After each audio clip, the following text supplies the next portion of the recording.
राधे राधे दोस्तों, मेरे YouTube channel धार्मिक कथा में आपका हार्दिक स्वागत है। मैं आज आपको शुक्रवार मां संतोषी माता की व्रत कथा सुना रही हूँ। शुक्रवार के दिन मां संतोषी का व्रत पूजन किया जाता है। इस पूजा के दौरान माता की आरती, पूजन तथा अंत में माता की कथा सुनी जाती है। आइए जाने शुक्रवार के दिन की जाने वाली संतोषी माता व्रत कथा। तो बोलो संतोषी माता की जय। एक बुढ़िया थी, उसके 7 बेटे थे। 6 कमाने वाले थे जबकि एक निकम्मा था। बुढ़िया 6 बेटों की रसोई बनाती, भोजन कराती और उनसे जो कुछ झूठन बचती वह 7वें को दे देती। एक दिन वह पत्नी से बोला, देखो मेरी माँ मुझ पर कितना प्रेम करती है। वह बोली, क्यों नहीं, सबका झूठा जो तुमको खिलाती है। वह बोला, ऐसा नहीं हो सकता, मैं जब तक आंखों से न देख लूँ मान नहीं सकता। बहू हंसकर बोली, देख लोगे तब तो मानोगे। कुछ दिन बाद त्योहार आया। घर में 7 प्रकार के भोजन और चूरमे के लड्डू बने। वह जांचने को सिर दुखने का बहाना कर पतला वस्त्र सिर पर ओढ़े रसोई घर में सो गया। वह कपड़े में से सब देखता रहा। 6 भाई भोजन करने आए। उसने देखा माँ ने उनके लिए सुंदर आसन बिछा, नाना प्रकार की रसोई परोसी और आग्रह करके उन्हें जमाया। वह देखता रहा। 6 भोजन करके उठे तब माँ ने उनकी झूठी थालियों में से लड्डुओं के टुकड़े उठाकर एक लड्डू बनाया। झूठन साफ कर बुढ़िया माँ ने उसे पुकारा, बेटा 6 भाई भोजन कर गए, अब तू ही बाकी है, उठ, तू कब खाएगा। वह कहने लगा, माँ मुझे भूख नहीं है, मैं अब परदेश जा रहा हूँ। माँ ने कहा, कल जाता हो तो आज चला जा। वह बोला, हाँ आज ही जा रहा हूँ। यह कहकर वह घर से निकल गया। चलते समय पत्नी की याद आ गई। वह गौशाला में कंडे थाप रही थी। वहाँ जाकर बोला, हम जामे परदेस, आवेंगे कुछ काल, तुम रहियो संतोष से, दर में आपिनो पाल। वह बोली, जाओ पिया आनंद से, हमारो सोच हटाए, राम भरोसे हम रहें, ईश्वर तुम्हें सहाय। 2 निशानी आपन देख दरू में धीर, सुधिमति हमारे विसारियों, रखियो मन गंभीर। वह बोला, मेरे पास तो कुछ नहीं, यह अंगूठी है, सो ले और अपनी कुछ निशानी मुझे दे। वह बोली, मेरे पास क्या है, ये गोबर भरा हाथ है। यह कहकर उसकी पीठ पर गोबर की हाथ की थाप मार दी। वह चल दिया। चलते चलते दूर देश पहुंचा। वहाँ एक साहूकार की दुकान थी। वहाँ जाकर कहने लगा, भाई मुझे नौकरी पर रख लो। साहूकार को ज़रूरत थी। वह बोला, रह जा। लड़के ने पूछा, तनख्वाह क्या दोगे। साहूकार ने कहा, काम देखकर दाम मिलेंगे। साहूकार की नौकरी मिली। वह सुबह 7 बजे से 10 बजे तक नौकरी बजाने लगा। कुछ दिनों में दुकान का सारा लेन देन, हिसाब किताब, ग्राहकों को माल बेचना, सारा काम करने लगा। साहूकार के 7-8 नौकर थे, वे सब चक्कर खाने लगे, यह तो बहुत होशियार बन गया है। सेठ ने भी काम देखा और 3 महीने में उसे आधे मुनाफे का हिस्सेदार बना लिया। वह कुछ वर्ष में ही नामी सेठ बन गया और मालिक सारा कारोबार उस पर छोड़कर चला गया। इधर उसकी पत्नी को सास ससुर दुख देने लगे। सारी गृहस्थी का काम करा के उसे लकड़ी लेने जंगल में भेजते। इस बीच घर के आटे से जो भूसी निकलती उसकी रोटी बनाकर रख दी जाती और फूटे नारियल की नारेली में पानी दिया जाता था। एक दिन वह लकड़ी लेने जा रही थी। रास्ते में बहुत सी स्त्रियां संतोषी माता का व्रत करती दिखाई दी। वह वहां खड़ी होकर कथा सुनने लगी और पूछा, बहनों तुम किस देवता का व्रत करती हो और उसके करने से क्या फल मिलता है। यदि तुम इस व्रत का विधान मुझे समझाकर कहोगी तो मैं तुम्हारा बड़ा एहसान मानूंगी। तब उनमें से एक स्त्री बोली, सुनो, यह संतोषी माता का व्रत है। इसके करने से निर्धनता, दरिद्रता का नाश होता है और जो कुछ मन में कामना हो सब संतोषी माता की कृपा से पूरी होती हैं। तब उसने उससे व्रत की विधि पूछी। वह भक्तिन स्त्री बोली, 1.25 आने का गुड़ चना लेना, इच्छा हो तो 5.25 आने का लेना या 1.25 रुपये का भी सहूलियत के अनुसार लाना। बिना परेशानी और श्रद्धा व प्रेम से जितना भी बन पड़े सवाया लेना। प्रत्येक शुक्रवार को निराहार रहकर कथा सुनना, इसके बीच क्रम टूटे नहीं, लगातार नियम पालन करना। सुनने वाला कोई नहा मिले तो घी का दीपक जला उसके आगे या जल के पात्र को सामने रखकर कथा कहना। जब कार्य सिद्ध न हो, नियम का पालन करना और कार्य सिद्ध हो जाने पर व्रत का उद्यापन करना। 3 मास में माता फल पूरा करती हैं। यदि किसी के ग्रह खोटे भी हों तो भी माता वर्ष भर में कार्य सिद्ध करती हैं। फल सिद्ध होने पर उद्यापन करना चाहिए, बीच में नहीं। उद्यापन में 2.5 सेर आटे का खाजा तथा इसी परिणाम से खीर तथा चने का साग करना। 8 लड़कों को भोजन कराना, जहाँ तक मिले देवर जेठ भाई बंधु के हों, ना मिले तो रिश्तेदारों और पास पड़ोसियों को बुलाना, उन्हें भोजन कराया। यथाशक्ति दक्षिणा दे माता का नियम पूरा करना। उस दिन घर में खटियाई ना खाना। यह सुन बुढ़िया की लड़के की बहू चल दी। व्रत का प्रण करना और माँ संतोषी का दर्शन देना। रास्ते में लकड़ी के बोझ को बेच दिया और उन पैसों से गुड़ चना ले माता के व्रत की तैयारी कर आगे चली और सामने मंदिर देखकर पूछने लगी, यह मंदिर किसका है?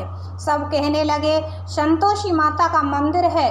यह सुन माता के मंदिर में जाकर चरणों में लौटने लगी। दीनों हो विनती करने लगी, माँ मैं निपट अज्ञानी हूँ, व्रत के कुछ भी नियम नहीं जानती, मैं दुखी हूँ। हे माता जगत जननी, मेरा दुख दूर कर, मैं तेरी शरण में हूँ। माता को दया आई। एक शुक्रवार बीता कि दूसरे को उसके पति का पत्र आया और तीसरे शुक्रवार को उसका भेजा हुआ पैसा आ पहुँचा। यह जेठ जेठानी मुँह सुकोड़ने लगे, लड़के ताने देने लगे। काकी के पास पत्र आने लगे, रुपया आने लगा। अब तो काकी की खातिर बढ़ेगी। बेचारी सरलता से कहती, भैया कागज आवे रुपया आवे, हम सब के लिए अच्छा है। ऐसा कहकर आंखों में आंसू भरकर संतोषी माता के मंदिर में आ मातेश्वरी के चरणों में गिरकर रोने लगी। माँ मैंने तुमसे पैसा कम मांगा है, मुझे पैसे से क्या काम है, मुझे तो अपने सुहाग से काम है, मैं तो अपने स्वामी के दर्शन मांगती हूँ। तब माता ने प्रसन्न होकर कहा, जा बेटी तेरा स्वामी आएगा। यह सुनकर खुशी से बावली होकर घर में जा काम करने लगी। अब संतोषी माँ विचार करने लगी, इस भोली पुत्री को मैंने कह तो दिया कि तेरा पति आएगा, लेकिन कैसे?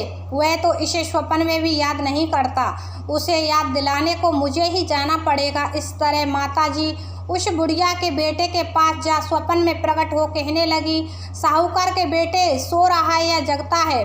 वह कहने लगा, माँ सोता भी नहीं जागता भी नहीं, कहो क्या आज्ञा है? माँ कहने लगी, तेरे घर बार कुछ है कि नहीं? वह बोला, मेरे पास सब कुछ है माँ, बाप है बहू है, क्या कमी है? माँ बोली, भोले पुत्र तेरी बहू घोर कष्ट उठा रही है, तेरे माँ बाप उसे परेशानी दे रहे हैं, वह तेरे लिए तरस रही है, तू उसकी सुध ले।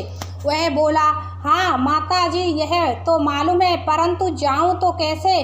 परदेश की बात है, लेन देन का कोई हिसाब नहीं, कोई जाने का रास्ता नहीं आता, कैसे चला जाऊं? माँ कहने लगी, मेरी बात मान, सवेरे नहा धोकर संतोषी माता का नाम ले, घी का दीपक जला, दंडवत कर दुकान पर जा बैठ, देखते ही देखते सारा लेन देन चुक जाएगा, जमा का माल बिक जाएगा, सांझ होते होते धन का भारी ढेर लग जाएगा। अब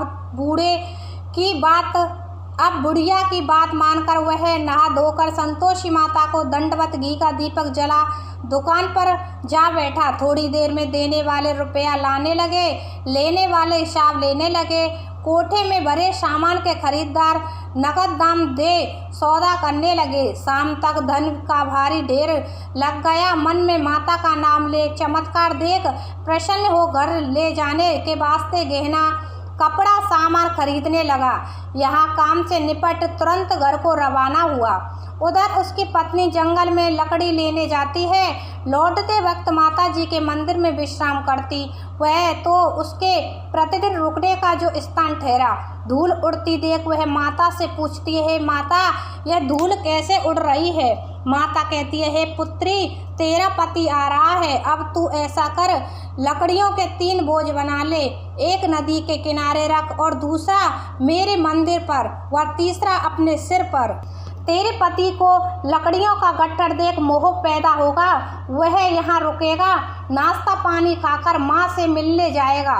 अब तू लकड़ियों का बोझ उठाकर जाना और चौक में गट्ठर डालकर जोर से आवाज़ लगाना, लो सासू जी, लकड़ियों का गट्ठर लो, भूसी की रोटी दो, नारियल के खेपड़े में पानी दो, आज मेहमान कौन आया है। माताजी से बहुत अच्छा कहकर वह प्रसन्न मन से लकड़ियों के 3 गट्ठर बनाई, एक नदी के किनारे पर और एक माता के मंदिर में रखा। इतने में मुसाफिर आ पहुंचा। सूखी लकड़ी देखकर उसकी इच्छा उत्पन्न हुई कि हम यहीं पर विश्राम करें और भोजन बनाकर खा पीकर गांव जाएं। इसी तरह रुक कर भोजन बना विश्राम करके गांव को गया। सबसे प्रेम से मिला। उसी समय सिर पर लकड़ी का गट्ठर लिए वह उतावली सी आती है, लकड़ियों का भारी बोझ आंगन में डालकर जोर से 3 आवाज़ देती है, लो सासू जी, लकड़ियों का गट्ठर लो, भूसी की रोटी दो, आज मेहमान कौन आया है। यह सुनकर उसकी सास बाहर आकर अपने दिए हुए कष्टों को बुलाने हेतु कहती है, बहू ऐसा क्यों कहती है, तेरा मालिक ही तो आया है, आ बैठ, मीठा भात का भोजन कर, कपड़े गहने पहन। उसकी आवाज़ सुन उसका पति बाहर आता है, अंगूठी देख व्याकुल हो जाता है। माँ से पूछता है, माँ यह कौन है। माँ बोली, बेटा यह तेरी बहू है, जब से तू गया है तब से सारे गांव में भटकती फिरती है, घर का काम काज कुछ करती नहीं, 4 पैर आकर खा जाती है। वह बोला, ठीक है माँ, मैंने इसे भी देखा और तुम्हें भी, अब दूसरे घर की ताली दो, उसमें रहूँगा। माँ बोली, ठीक है, जैसी तेरी मर्जी। तब वह दूसरे मकान की 3री मंजिल का कमरा खोल सारा सामान जमाया। एक दिन में राजा के महल जैसा ठाट बाट बन गया। अब क्या था, बहू सुख भोगने लगी। इतने में शुक्रवार आया। शुक्रवार व्रत के उद्यापन में उसने पति से कहा, मुझे संतोषी माता के व्रत का उद्यापन करना है। पति बोला, खुशी से कर लो। वह उद्यापन की तैयारी करने लगी।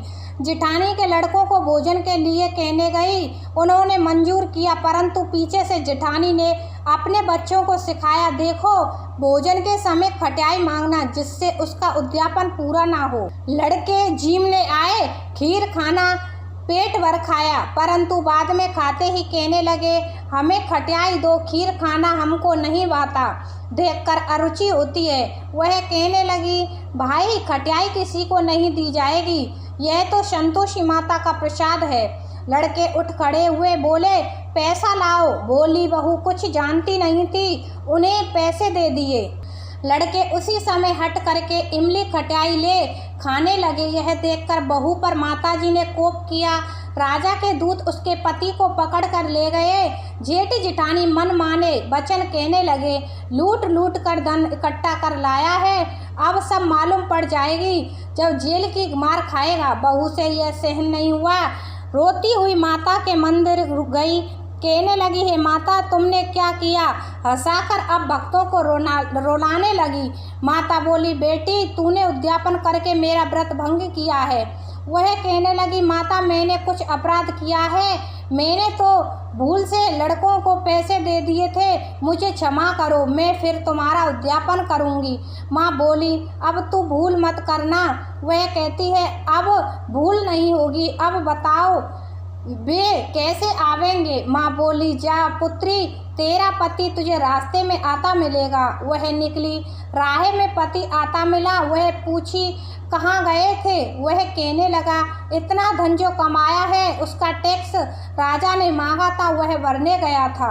वह प्रसन्न हो बोली, भला हुआ, अब घर चलो। कुछ दिन बाद फिर शुक्रवार आया। वह बोली, मुझे फिर माता का उद्यापन करना है। पति ने कहा, करो। बहू फिर जेठ के लड़कों को भोजन को कहने गई। जेठानी ने 1-2 बात सुनाई और सब लड़कों को सिखाने लगी, तुम सब लोग पहले की तरह खटाई मांगना। लड़के भोजन से पहले कहने लगे, हमें खीर नहीं खानी, हमारा जी बिगड़ता है, कुछ खटाई खाने को दो। वह बोली, खटाई किसी को नहीं मिलेगी, आना हो तो आओ। वह ब्राह्मण के लड़कों को लेकर भोजन के लिए लेकर आई। यथाशक्ति दक्षिणा की जगह एक एक फल उन्हें दिया। संतोषी माता प्रसन्न हुई। माता की कृपा होते ही 9वें मास में उसके चंद्रमा के समान पुत्र प्राप्त हुआ। पुत्र को पाकर प्रतिदिन माता जी के मंदिर को जाने लगी। माँ ने सोचा यह रोज आती है, आज क्यों ना इसके घर चलूं। यह विचार कर माता ने भयंकर रूप बनाया। गुड़ चने से सना मुख, ऊपर सूंड के समान होठ, उस पर मक्खियाँ भिन भिना कर रही थीं। देहली पर पैर रखते ही उसकी सास चिल्लाई, देखो रे कोई चुड़ैल डाकिन चली आ रही है, लड़कों इसे भगाओ नहीं तो किसी को खा जाएगी। लड़के भगाने लगे, चिल्लाकर खिड़की बंद करने लगे। बहू रोशनदान में से देख रही थी। प्रसन्नता से पगली बन चिल्लाने लगी, आज मेरी माताजी मेरे घर आई हैं। वह बच्चे को दूध पिलाने से हटाती है, इतने में सास का क्रोध फट पड़ा। वह बोली, क्या उतावली हुई है, बच्चे को पटक दिया। इतने में माँ के प्रताप से लड़के ही लड़के नजर आने लगे। वह बोली, माँ मैं जिसका व्रत करती हूँ यह संतोषी माता है। सबने माता जी के चरण पकड़ लिए और विनती कर कहने लगे, हे माता हम मूर्ख हैं, अज्ञानी हैं, तुम्हारे व्रत की विधि हम नहीं जानते। व्रत भंग कर हमने बड़ा अपराध किया है। जग माता आप हमारा अपराध क्षमा करो। इस प्रकार माता प्रसन्न हुई। बहू को प्रसन्न हो, जैसा फल दिया वैसा माता सबको दे, जो पड़े उसका मनोरथ पूर्ण करो। तो बोलो संतोषी माता की जय।